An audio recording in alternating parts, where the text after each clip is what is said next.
দ্রুতগতি Bolero পিকআপের ধাক্কায় প্রাণ গেল এক ব্যক্তির। এলাকায় শোকের ছায়া।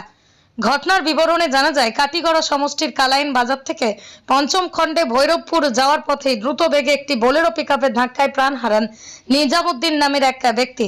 মৃত নিজামুদ্দিনের ভাইগনা আব্দুল হান্নান সংবাদ মাধ্যমের সাথে কথা বলতে গিয়ে জানান, হাইওয়ে রোডের মতো গ্রামীণ রাস্তায় বেপরোয়া গাড়ি চালানোর জন্যই প্রাণ হারাতে হয়েছে তার মামার।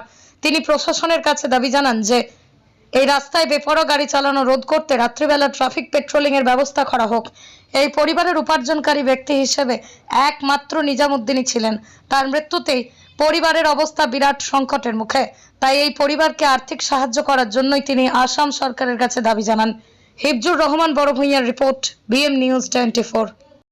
ঘটনা হয়েছে যে আপনার আমি হলাম আব্দুল হান্নান, কালাইন ভৈরবপুর পঞ্চম থেকে হইয়ার গেছে কালকে রাত 10:30টার সময় আমার মামা নিজামুদ্দিন যখন বাজার থেকে আওয়ার সময় বোলেরো পিক আপ গাড়িয়ে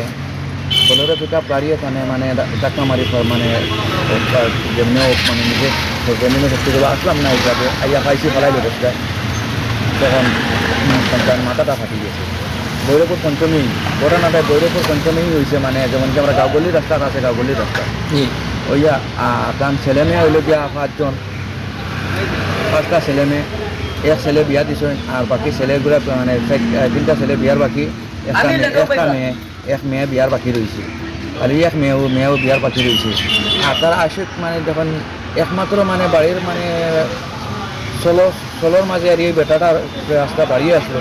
আজকে এই বেটা মরার কারণে তারা বাড়ি পুরা রসুন তোলা হয়ে গেছে। আচ্ছা, গাড়িটা ধরা পড়ছে না? গাড়িটা ধরা পড়ছে না এখনো, সিসি ক্যামেরা চাওয়া ওর, কিন্তু কোনো সিসি ক্যামেরার গাড়ির এত স্পিড আসলো, গাড়ির নম্বর প্লেটটা শো করেন না, নম্বর প্লেটটা শো না। এখন আপনি প্রশাসনের কিটা চাই? এখন আমি প্রশাসনের সেটাও চাই যাতে আমরা ওটা সুবিচারটা পাই, জেলা যেন আজকে এইগুলো এক ঘটনা হয়েছে আর একদিন আমার হইতো না হইয়া কোনো বিশ্বাস নাই হইব, আইজ হয়েছে আর একদিন আরো জন্য দিলে ঘটতো না, যাতে ও কারণে আমি প্রশাসনের ওটাও চাই, প্রশাসনকে ওটাও জানাইয়া কালকেও আমরা প্রশাসন ধন্যবাদ দিচ্ছি। কালকে আমরা প্রশাসন আইছি, আইয়া উপস্থিত হইয়া প্রশাসনের ফিলিং দিয়া গেছে তারা আইয়া কালকে দেখিয়া গেছে কেমন চিন্তা হয়েছে না হয়েছে, আমরা কালাই আউটপোস্ট থেকে ইয়া সারা দেখিয়া গেছে।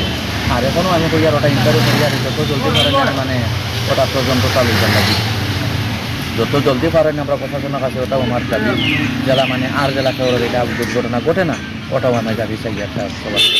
আর ওটাও চাইয়া যাতে আমি এই রাস্তার মধ্যে সবসময় যদি একটা পেট্রোলিং দিন বেশি ভালো হইব, সেটা লাগে গাঁওগলির রাস্তা হিসাবে সব মানুষও বাজার থেকে প্রায় 9-10টা বাজি যায় আওয়ার সময়, এরকম যদি গাড়ি স্পিডে চলে বা এরকম যদি মানুষ করতে পারে, মানুষ যদি এগুলা মারামারি করে, ওটা থেকে সতর্কতা নিবার লাগি আমি যেমন কি সরকারের কাছে আমি আবেদন জানাইয়া বলে যাতে ওটা পেট্রোলিং দিবার লাগে তারা সরকার